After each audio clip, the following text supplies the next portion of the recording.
Saudi আরবের এক অন্ধ হাফেজ, তাকে দেখে প্রশ্ন করা হলো, আল্লাহ তোমাকে চোখ দে নাই, তুমি না দেখে আল্লাহর এই কোরআন মুখস্থ করেছ, তুমি বলো আল্লাহ যদি তোমাকে চোখ দে তুমি সর্বপ্রথম কি দেখবে? অন্ধ হাফেজ বলল, আল্লাহ আমাকে চোখ দে নাই, আল্লাহ আমি চোখে দেখতে পারি না, আমাকে চোখে দেখার মতো সেই শক্তি আল্লাহ দে নাই।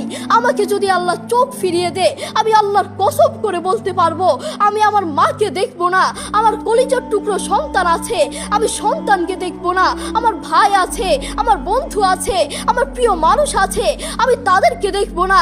আমি দেখবো যেই কোরআন আমি না দেখে মুখস্থ করেছি সেই কোরআন দেখবো, সেই কোরআনের আয়াতগুলো কত সুন্দর তার দিকে তাকাবো। আল্লাহু আকবার।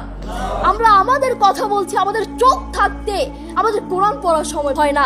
আপনি বলছেন আমি ব্যবসা করি সময় পাই না, কোরআন কোত্থেকে পড়বো? ব্যবসা করি, কোরআন পড়ার সময় পাই না। আমি দোকান করি, দোকানে অনেক কাজ থাকে,